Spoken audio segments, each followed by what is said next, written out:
Hello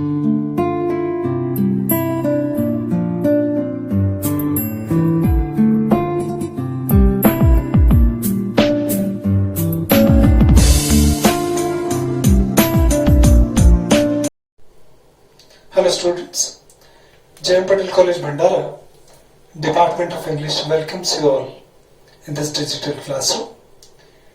Since last several lectures we have been discussing about tense. इसके पहले वाले slide में हमने टेंस के बारे में, इसके पहले वाले वीडियो में हमने टेंस को डिस्कस किया था. टेंस के बाद में और एक इम्पॉर्टेंट वीडियो हमने डिस्कस किया था जिसमें how to use proper form of verb, appropriate form of verb, इसके बारे में हमने डिस्कस किया था. और उस सेकंड वीडियो को देखने के बाद में आपको अंदाजा आ गया था कि ये आग का दरिया है और डूब कर जाना है, पर डूबना नहीं है. हम आपको तैरने के तरीके सिखाएंगे. क्यों स्टूडेंट अक्सर इस क्वेश्चन में गलतियां करते हैं और कितने सीरियसली हमें वर्ब को समझना है, इसका अंदाजा आपको आ गया है. अभी हम पिछले वाले वीडियो के डिस्कशन को आगे कंटिन्यू करेंगे. Using appropriate form of verbs part 2 को हम आज डिस्कस करने वाले हैं. बहुत सारे रूल्स को हमने इसके पहले डिस्कस किया. आप जब तक टेंस का पहला वीडियो, जो इंट्रोडक्टरी वीडियो हमने बनाया था, जहां पर टेंस कहां कैसे कैसे यूज होते हैं वो इंपॉर्टेंट था. सेकंड वीडियो मैंने इसका using appropriate form verb part 1 वाला जो वीडियो था, उसमें वर्ब के फॉर्म को यूज कैसे करना है उसमें हमने डिस्कस किया. उसी कड़ी को, उसी लिंक को हम यहां पर जोड़ने वाले हैं. यहां पर अभी पार्ट सेकंड को हम डिस्कस करेंगे.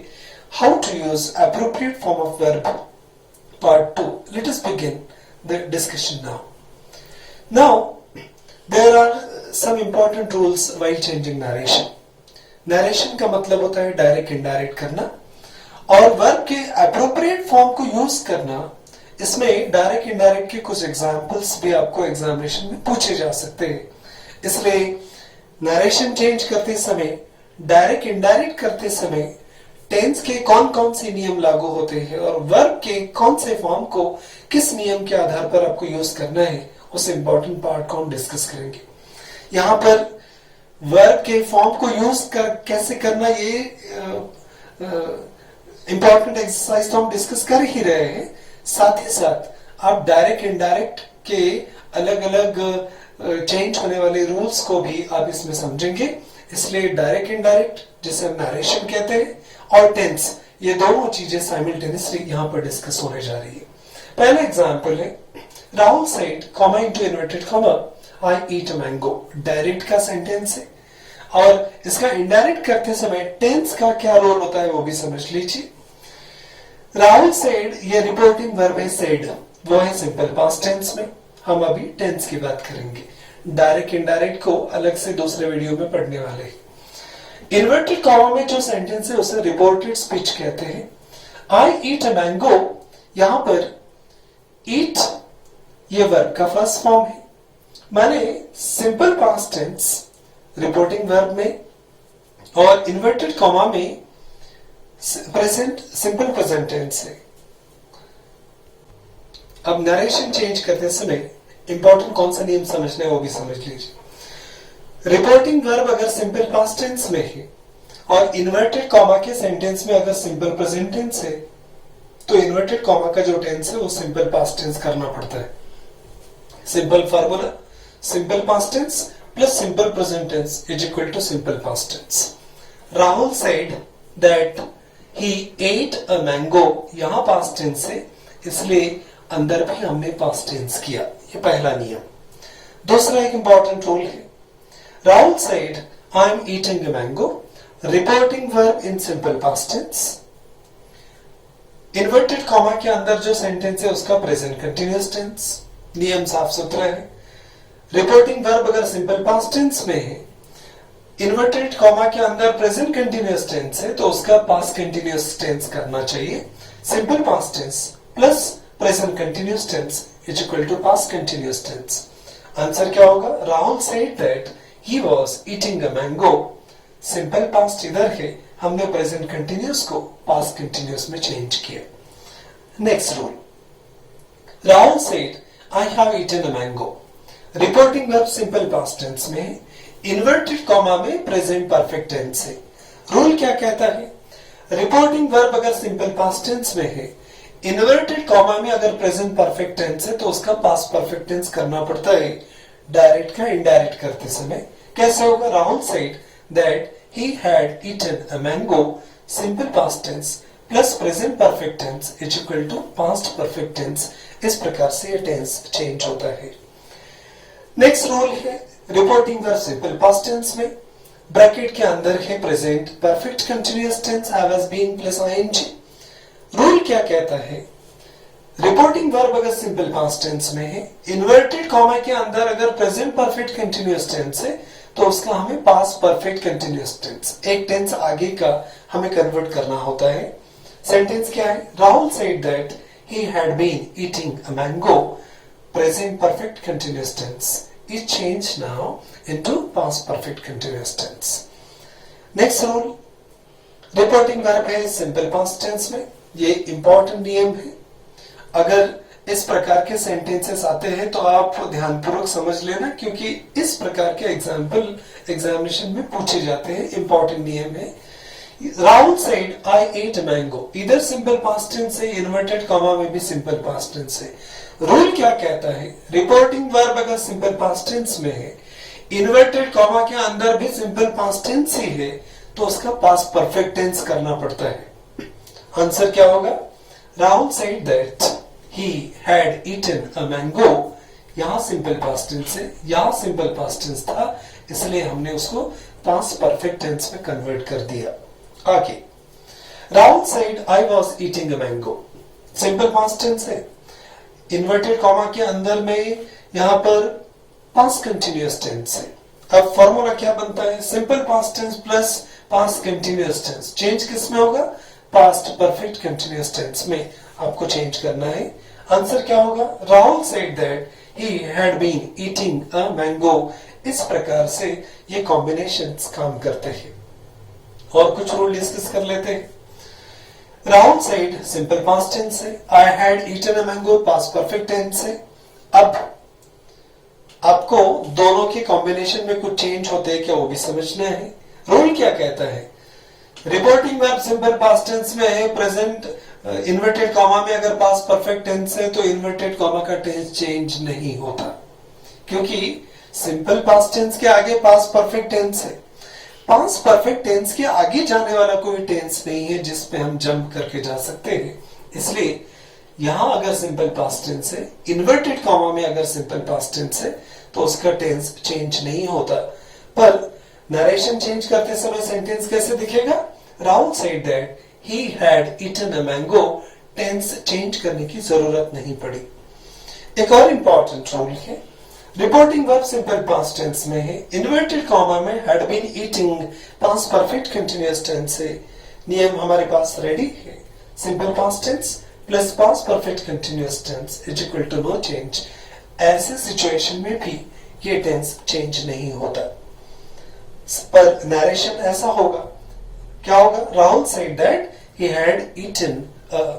Had been eating a mango, इस प्रकार से सेंटेंस दिखेगा। अब अगले रूल की बात करते हैं। Rahul said the sun rises to the east. Using proper appropriate form of verb में ये रूल इंपॉर्टेंट होने वाला है, इसलिए क्योंकि राहुल सेड, हमने कहा रिपोर्टिंग वर्ब अगर सिंपल पास्ट टेंस में है, इन्वर्टेड कॉमा में अगर सिंपल प्रेजेंट टेंस है, तो पहला नियम क्या कहता है कि इसका सिंपल पास्ट टेंस कर देना चाहिए। पर यहां नहीं होता। क्यों? क्योंकि इन्वर्टेड कॉमा में जो सेंटेंस है the sun rises to the east, इसे हम यूनिवर्सल ट्रूथ कहते हैं।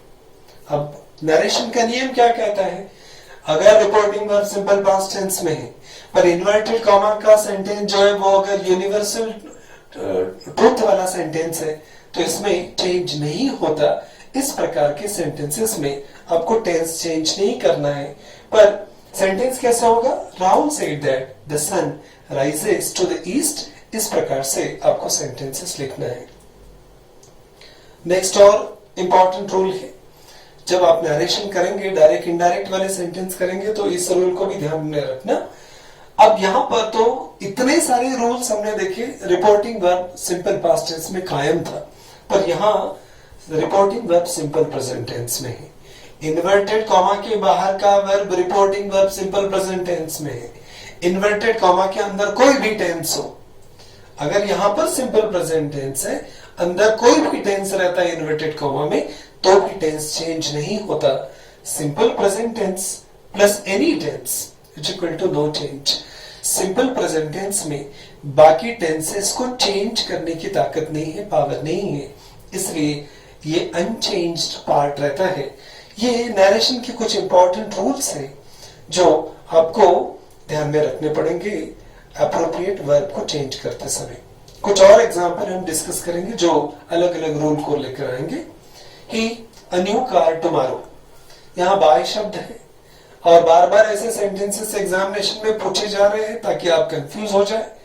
टुमारो शब्द फ्यूचर को इंडिकेट करता है, फ्यूचर इंडिकेट करता है तो आप सिंपल फ्यूचर टेंस यूज करेंगे, पर हमने इसके पहले ही आपको बताया था कि टुमारो पहले ही फ्यूचर इंडिकेट करता हो, पर अगर प्रोग्राम फिक्स्ड है, अगर प्रोग्राम प्लान्ड है, अगर प्री डिसाइडेड है, तो ऐसे सेंटेंसेस में फ्यूचर टेंस नहीं सिंपल प्रेजेंट टेंस का यूज होता है। तो सेंटेंस क्या होगा? He buys a new car tomorrow. इस प्रकार से आपको सेंटेंसेस सॉल्व करने हैं। दूसरा एक सेंटेंस है आई दिस वॉच ऑन मंडे। अगर फिक्स प्रोग्राम है, ऑन मंडे है, दिया गया है, भले ही फ्यूचर हो, पर यहां भी सिंपल प्रेजेंट टेंस का यूज होगा। I buy this watch on Monday. इस प्रकार से जहां ऑन मंडे वगैरह है वहां सिंपल पास्ट टेंस भी कभी कभी सेंटेंस में आता है। I bought this watch on Monday अगर आपने किया तो ज्यादा गलत नहीं होगा। यहां पर तीसरा सेंटेंस है we the exhibition last Sunday. Last Sunday आपको इंडिकेट करता है सिंपल पास्ट टेंस की तरफ, तो यहां पर सिंपल पास्ट टेंस आएगा। We saw the exhibition last Sunday. इस प्रकार से आप वहां पर सिंपल पास्ट टेंस यूज करेंगे। अब कुछ कुछ रूल बहुत इंपॉर्टेंट है ताकि उसे समझने में और एग्जाम्पल सॉल्व करने में आसानी हो जाए। ऐसे वर्ड हमें बार बार कंफ्यूज करते हैं। अगर सेंटेंस में इच शब्द आता है, एवरी आता है, वन या ओनली जैसे शब्द आता है, तो हमारे सिंगुलर समझे या प्लूरल। अगर ऐसे कोई भी वर्ड सब्जेक्ट के तौर पर सेंटेंस में आते हैं तो उन्हें सिंगुलर समझना है और वर्ब भी सिंगुलर फॉर्म में ही आपको यूज करना है। For example each boy and each girl. अब यहां तो एंड से जुड़ने के बाद ऐसा लग रहा है कि सब्जेक्ट तो दो हो गए, पर यहां पर to be form of verb am is are was were जो भी लगाना है, इस सेंटेंस में आपको एमिजार वॉज वेयर में से सिंगुलर सब्जेक्ट समझकर आपको to be form of verb लेना पड़ेगा। Each boy and each girl is present होगा, आर प्रेजेंट नहीं, इसलिए ध्यान में रखना। दूसरा सेंटेंस है एवरीबडी। एवरीबडी ये शब्द भी सिंगुलर सब्जेक्ट को इंडिकेट करता है, इसलिए everybody has right to oppose, have नहीं होगा। इसलिए ऐसे कुछ एग्जाम्पल्स है, उनको आपको ध्यान में रखना होता है। कुछ और है जैसे somebody और someone, क्योंकि जब भी हम इन्हें सब्जेक्ट के तौर पर सेंटेंसेस में यूज करते हैं हम बार बार कंफ्यूज होते हैं कि इन्हें सिंगुलर समझना कि प्लूरल। अभी आपका प्रॉब्लम सॉल्व हो जाएगा। जहां पर भी आपको somebody या someone जैसे शब्द दिखाई दे एज ए सब्जेक्ट पर अगर यूज होते तो उनको सिंगुलर ही ट्रीट करना है। जैसे सेंटेंस होगा someone, अब ये सिंगुलर समझेंगे। स्टील्स माई पेन, वर्ब को हमने सिंगुलर फॉर्म में ही यूज किया। अगर someone भी आता है सेंटेंस में तो भी आपको उसको सिंगल फॉर्म में ही यूज करना है। कुछ सेंटेंसेस में जहां पर in, of, for, with, without, before, after ऐसे शब्द के साथ में अगर वर्ब का पोजीशन आता है तो उसे वर्ब आईएनजी फॉर्म में आपको यूज करना है। जैसे आई डोंट बिलीव इन, इन शब्द आया है, फिर ब्लैंक दिया है, वर्ब आपको यूज करना है। तो ऐसे सेंटेंस में जहां पर इन, ऑफ, फॉर वगैरह आता है तो वहां पर वर्ब को आईएनजी फॉर्म में लगाना है, to be form of verb नहीं लगाने हैं साथ में। I don't believe in cheating people. I could not live without helping poor people. यहाँ पर टेंस का कोई संबंध नहीं है, पर ये जहां भी प्रीपोजिशंस आपको दिखाई देंगे उसके आगे अगर ऐसे वर्ड आते हैं तो आपको आईएनजी फॉर्म में यूज करना है। जहां पर mind, would mind, worth, past, can not help, could not help, ऐसे अगर शब्द आते हैं तो वहां भी आपको वर्ब का आईएनजी फॉर्म ही यूज करना है। जैसे would you mind giving me a pen, यहां पर गिविंग आएगा। Would you mind having a cup of tea, यहां पर हैविंग आएगा। इसका मतलब ये है कि आपको उस सेंटेंस की रचना किस प्रकार की है वो भी देखना है। आगे चलते हैं। कुछ वर्ड्स ऐसे होते हैं जैसे population, public, crowd, army, committee, team, government, ऐसे बहुत सारे शब्द हैं जो दिखने में प्लूरल दिखाई देते हैं। कंफ्यूज कर सकते हैं आपको बार बार सिंपल प्रेजेंट टेंस यूज करते समय या एमिजार लगाते समय, पर ऐसे वर्ड्स को हमें सिंगुलर ही ट्रीट करना है। कुछ वर्ड्स ऐसे हैं जो दिखने में सिंगुलर है कि प्लूरल है, समझ में नहीं आते। People, spectacles, trousers, scissors, clothes, good, headquarters, vegetables वगैरह वगैरह, ऐसे शब्द जब भी आपको दिखाई दे तो उनको आपको प्लूरल समझना है। ये कुछ वर्ड्स की कैटेगरी है जिन्हें हम सिंगुलर समझेंगे, और ये कुछ वर्ड्स की कैटेगरी है जिन्हें हमें प्लूरल समझना है। कुछ वर्ड्स ऐसे हैं जो विथ टू और विथ आईएनजी वगैरह आते हैं तो उन्हें भी आपको सिंगुलर ही समझना है। जैसे टू टेक या टेकिंग, जैसे टू टेक इसके हम इनफाइनाइट वर्ड कहेंगे, और टेकिंग ये आईएनजी फॉर्म में आता है, प्रेजेंट पार्टिसिपल फॉर्म में। तो जब भी ऐसे शब्द आएंगे तो उसको आपको सिंगुलर ही समझना है और सिंगुलर समझ के ही आपको ट्रीट करना है। जैसे टू स्पीक, अब ये अगर वर्ब सब्जेक्ट के रूप में आए तो उसको इज लिखना है, उसके बाद में क्या आर लिखना, हमें कंफ्यूजन हो सकता है। कंफ्यूज होने की जरूरत नहीं। हमने पहले ही कहा था जो भी वर्ड टू स्पीक से स्टार्ट होगा सब्जेक्ट के तौर पर आएगा, या स्लीपिंग ऐसा कोई शब्द आएगा जो जीरंड फॉर्म में आएगा। आईएनजी लगाकर वर्ब को जब हम नाउन की जगह यूज करते हैं तब उसे जीरंड कहते हैं। तो ये जीरंड के फॉर्म में अगर आता है तो उसे भी आपको सिंगुलर समझना है। सेंटेंसेस फिर कैसे होंगे? To speak is are right, is लगाया। स्लीपिंग इज नेसेसरी, स्लीपिंग के बाद में हमने सिंगुलर फॉर्म इज लगाया। आगे कुछ और वर्ड्स की बात करते हैं। कुछ अनकाउंटेबल नाउन्स होते हैं जहां हमें कंफ्यूजन हो सकता है। कंफ्यूजन इस बात का कि इन्हें हम सिंगुलर समझे कि प्लूरल समझे। जैसे वाटर, एक पानी क्या होता है और अनेक पानी क्या होता है। Sugar, furniture, T, air, kindness, ऐसे रेनफॉल, ऐसे बहुत सारे शब्द हैं जिन्हें हम प्लूरल समझे कि सिंगुलर समझे। ये कंफ्यूजन हो सकता है। इसके बाद नहीं होगा क्योंकि ऐसे अनकाउंटेबल नाउन्स भी सिंगुलर ही समझे जाते हैं, और इनके बाद में जो भी आपको वर्ड आएगा, जो भी वर्ब आप यूज करेंगे सिंगुलर फॉर्म में ही यूज करेंगे। वाटर इज होगा, वाटर आर नहीं। रेनफॉल इज होगा, रेनफॉल आर नहीं। कुछ और इंपॉर्टेंट है, अ नंबर ऑफ शब्द के साथ में प्लूरल नाउन अगर आता है तो प्लूरल वर्ब से भी आपको इस्तेमाल करना है। ये इंपॉर्टेंट नियम है। यहां अ नंबर ऑफ है और यहां द नंबर ऑफ है। अब अ नंबर ऑफ में और द नंबर ऑफ में क्या फर्क है वो भी समझ लीजिए। जहां कहीं भी सेंटेंसेस में अ नंबर ऑफ शब्द दिखाई दे और उसके बाद में नाउन, प्रोनाउन प्लूरल फॉर्म में आता है तो उसके बाद में वर्ब आपको प्लूरल फॉर्म में ही यूज करना है। A number of students are going for picnic, यहां हमने प्लूरल समझा। द नंबर ऑफ का क्या इश्यू है? अगर सेंटेंस में the number of plural noun अगर आता है तो कंफ्यूज होने की जरूरत नहीं, क्योंकि यहां द नंबर ऐसा शब्द आया है तो उसको सिंगुलर वर्ब समझना है। सेंटेंस क्या होगा? The number of students. आप कंफ्यूज हो जाएंगे, स्टूडेंट्स दिख रहा है तो आर लिख दो क्या? नहीं, क्योंकि द नंबर ऑफ आया है तो यहां आपको सिंगुलर ट्रीट करना है, इज लिखना है। तो सेंटेंस क्या होगा? The number of students is increasing day by day. The number of days in a week is 7। यहां द नंबर ऑफ जहां भी आपको दिखाई दे प्लूरल के साथ में उसको आपको सिंगुलर समझना है, प्लूरल नहीं। तो ये भी एक इंपॉर्टेंट रूल है। कभी कभी सेंटेंस में डबल इनफाइनाइट आ जाते हैं और कभी कभी डबल जीरंड वर्ड आ सकते हैं, डबल क्लॉजेस आ सकते हैं, तो उनको हमें प्लूरल फॉर्म में समझना है और उसके साथ में प्लूरल वर्ब से लेने हैं। और डबल इनफाइनाइट क्या होता है? टू लगकर जो वर्ब आते हैं वो इनफाइनाइट कहलाते हैं। To run and to swim, दो सब्जेक्ट, दो वर्ब हो गए, सब्जेक्ट की जगह पर आए हैं, अब इसको हमें प्लूरल समझना है। To run and to swim are good exercises. Gerund form में अगर आते हैं, running and dancing are good hobbies, हमने प्लूरल समझा। Are what we say and what we do, ये दोनों अलग अलग क्लॉजेस है। यहां पर हम दोनों क्लॉजेस को प्लूरल समझ रहे हैं। Are clear? इस प्रकार से आपको एग्जामिनेशन में सेंटेंसेस सॉल्व करने हैं। कुछ वर्ड्स पेयर में आते हैं, पर ये पेयर में भले ही आते हो, पेयर का मतलब होता है दो, दो का मतलब होता है एक से ज्यादा, और एक से ज्यादा है तो आप प्लूरल समझेंगे, पर नहीं ऐसा समझना है, क्योंकि नियम क्या कहता है, जो भी वर्ड ऐसे पेयर के साथ ही आते हैं उन्हें प्लूरल नहीं सिंगुलर समझना है, क्योंकि उनका सेंस भी एक यूनिट के तौर पर ही होता है। शब्द है राइस एंड करी, bread and butter, hammer and sickle, slow and steady, truth and honesty, crown and glory, bag and baggages. ये शब्द अकेले नहीं आते, ये पेयर के साथ आते हैं।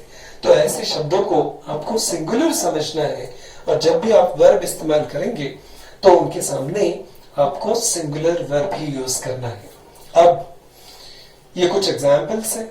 आप जब भी ये सारी रूल्स पढ़ने के बाद में, सुनने के बाद में इन एग्जाम्पल को करने की कोशिश करेंगे तो आप देखना कि आपको ये एग्जाम्पल सॉल्व करने में कितनी आसानी महसूस होती है। She was watching TV when आई, यहां पर शब्द है कम, ये क्रिया चल रही है। शी वॉज वॉचिंग टीवी, वो टीवी देख रही थी। व्हेन आई, जब मैं आया तब वो टीवी देख रही थी। इसका मतलब ये है कि यहां पर was watching past continuous tense है, तो दूसरा जो टेंस है वो हमें एज्यूम करना पड़ेगा। अगर ट्रांसलेशन भी करते, जब मैं आया तो मैंने देखा कि वो टीवी देख रही थी, तो टीवी देख रही थी पास्ट कंटिन्यूअस टेंस, और जब मैं आया तो ये सिंपल पास्ट टेंस को इंडिकेट करता है। तो she was watching TV when I came in, आपको वहां पर सिंपल पास्ट टेंस यूज करना है। The sun during the day shine, सूरज की बात हो रही है, दिन में चमकता है, सारी दुनिया में चमकता है दिन में, यूनिवर्सल ट्रूथ है। तो इस प्रकार के सेंटेंसेस में सिर्फ सिंपल प्रेजेंट टेंस आता है। The sun shines during the day. Leave me alone, मुझे अकेला छोड़ दो, मैं काम कर रहा हूं, मुझे अकेला छोड़ दो। अब काम कर रहा हूं, इस सेंटेंस में कंटिन्यूअस का सेंस आता है, प्रेजेंट कंटिन्यूअस आता है, तो ऐसे सेंटेंसेस में प्रेजेंट कंटिन्यूअस का यूज करना है। Leave me alone, I am working. We cricket next Sunday, next Sunday ये फ्यूचर को इंडिकेट करता है, पर बार बार ऐसे एग्जाम्पल आपको आ रहे हैं। Future, next Sunday, tomorrow, next tomorrow वगैरह ऐसे शब्द आते हैं, आप कंफ्यूज हो जाते हैं, फ्यूचर समझ लेते हैं। पर हमने बार बार बताया कि अगर ये शेड्यूल प्रोग्राम है, फिक्स प्रोग्राम है, डिसाइडेड है, प्री डिसाइडेड है, तो उसे फ्यूचर समझने की गलती नहीं करना। ऐसे सेंटेंसेस में सिंपल प्रेजेंट टेंस का यूज होता है। वी प्ले क्रिकेट नेक्स्ट, क्योंकि मैंने उस सिनेमा को शायद पहले देखा है। अब ये सिंपल प्रेजेंट टेंस है, जानता हूं, पर देखने की क्रिया पहले पूर्ण हो चुकी है, आप जानते हैं इसलिए। तो दूसरे सेंटेंस में इससे रिलेटेड आपको परफेक्ट टेंस का यूज करना है। यहां पर सिंपल प्रेजेंट टेंस है, तो वहां प्रेजेंट टेंस का ही परफेक्ट फॉर्म आएगा। I know all about the film because I have seen it twice, इस प्रकार से चलेगा। I have seen it twice, ये सेंटेंस सिंपल पास्ट टेंस के बहुत करीब जाता है। सिंपल पास्ट टेंस और present perfect tense, simple present perfect tense को हम रिसेंट पास्ट भी कहते हैं। यहां पर आपने प्रेजेंट परफेक्ट टेंस लगाया तो भी करेक्ट है, सिंपल पास्ट टेंस लगाया तो भी गलत नहीं है। दूसरा एग्जांपल कि the house last year, last year शब्द सिंपल पास्ट टेंस को इंडिकेट करता है, सोल्ड लगा देना। If you study hard, if का सेंटेंस है, कंडीशनल कंजंक्शन है। इफ के पहले सेंटेंस में अगर सिंपल प्रेजेंट टेंस है तो उस पर आधारित दूसरे सेंटेंस में सिंपल फ्यूचर टेंस होना चाहिए। इस नियम को हमने डिस्कस किया। If you study hard you will pass the exam, हमने फ्यूचर टेंस लगाया। It when the train arrived, अब व्हेन द ट्रेन अराइव्ड एक क्लॉज दिया है, ये सिंपल पास्ट टेंस में है। बारिश हो गई थी, जब ट्रेन आई तो बारिश हो रही थी, ऐसा भी सेंटेंस हो गया होता है। बारिश हो गई थी, ऐसा भी सेंटेंस हो गया था। तो आप दोनों प्रकार के सेंटेंसेस को, दोनों प्रकार के टेंसेस को यहां ट्रीट कर सकते हैं। पर यहां पर सिंपल पास्ट टेंस है। एक क्लॉज में अगर सिंपल पास्ट टेंस है तो उसके पहले वाली क्रिया में पास्ट परफेक्ट टेंस होना चाहिए, रूल बनता है। तो it had rained when the train arrived, इस प्रकार का सेंटेंस आपको बनाना है। आई हिम 2 letters बिफोर ही केम, अब उसके आने के पहले मैंने लेटर्स लिख दिए थे। बिफोर ही केम यहां पर सिंपल पास्ट टेंस है, तो पहली जो क्रिया है, जब दोनों क्रियाएं पास्ट टेंस में हो तो उसमें से पहली जो क्रिया होती है वो पास्ट परफेक्ट टेंस में होती है। I had written him 2 letters before he came, इस प्रकार से आपको सेंटेंसेस बनाना है। और एक इंपॉर्टेंट बात ध्यान में रखिए, do, does, did, can, could, may, might, should, would, जहां कहीं भी आप मॉडल ऑक्सिलरीज लगाएंगे उसके बाद में वर्ब का फर्स्ट फॉर्म ही लिखना है। ये कुछ और एग्जाम्पल है। गुड स्टूडेंट्स ऑलवेज, ऑलवेज शब्द आपको हिंट करेगा। ये यूजुअली मराठी यूजुअली शब्द है। Don't make noise, the child, now, ये शब्द आपको हिंट करेगा। His mother, food at present in the kitchen, at present ये शब्द आपको हिंट करेगा। She to Mumbai next week, next week ये शब्द फिक्स प्रोग्राम आपको इंडिकेट करेगा। ये कुछ एग्जाम्पल्स है जो आपको अलग अलग प्रकार के कुछ न कुछ हिंट दिखाई देंगे। हमने अभी तक जिन अलग अलग रूल्स के बारे में डिस्कस किया, बहुत सारे रूल्स है। कंफ्यूज होना एक्सपेक्टेड है कि आप अगर पहली बार सुन रहे हैं तो कंफ्यूजन होगा, पर अगर आप बार बार सुनते हैं, ऐसे एग्जाम्पल को करके देखते हैं, तो आपको चॉइस भी दिया जाता है। 8 या 10 एग्जाम्पल्स में से 5 ही आपको करने हैं। तो 1-2 सेंटेंस गलत भी हो जाते हैं, तो 5 आपके अगर करेक्ट आप सॉल्व कर सकते हैं तो आपको 100% मार्क्स मिलेंगे। तो इस प्रकार के ये सेंटेंसेस है, आपको इन सेंटेंसेस को एज ए प्रैक्टिस घर पे करना है। I don't need tea because I eat just now, bracket में word take, carry an umbrella for it, now rain, carry an umbrella for it any time now. अब यहाँ पर now है, यहाँ पर एनी टाइम नाउ है, दोनों sentence को बराबर समझना। It since morning, he you next Monday, the aeroplane just now, perhaps we Pune during Diwali vacations, by 2050 the computers, the place of workers, take शब्द को यूज करना है। until hence normally any work, ये proverb जैसे sentence से तो इनमें simple present tense ही आता है। I lot of work by now शब्द है do, let me go, इस प्रकार के सेंटेंसेस को हमने डिस्कस किया है। let me go for any guest, for my guest, blank में arrive शब्द यूज करना है। तो ये बहुत सारे एग्जाम्पल्स जब आप घर पर करके देखेंगे तब आपको समझ में आएगा कि आप कितने प्रकार के सेंटेंसेस आसानी से सॉल्व कर सकते हैं। पर सिर्फ ये वाला वीडियो देखने से ये प्रॉब्लम सॉल्व होने वाला नहीं। इसके पहले की भी 2 वीडियो जो टेंस पर आधारित है, जब तक आप देखेंगे नहीं, ये पूरी लिंक आपकी कड़ी आपकी जुड़ेगी नहीं, आप समझ नहीं पाएंगे। इसलिए जब भी आपको उस 5 मार्क्स के लिए एग्जामिनेशन में लड़ना है, झगड़ना है, तो आपको ये सारे रूल्स ध्यान में रखने पड़ेंगे और आप आसानी से एग्जाम्पल सॉल्व कर सकते हैं। आज के लिए इतना ही। Thank you very much.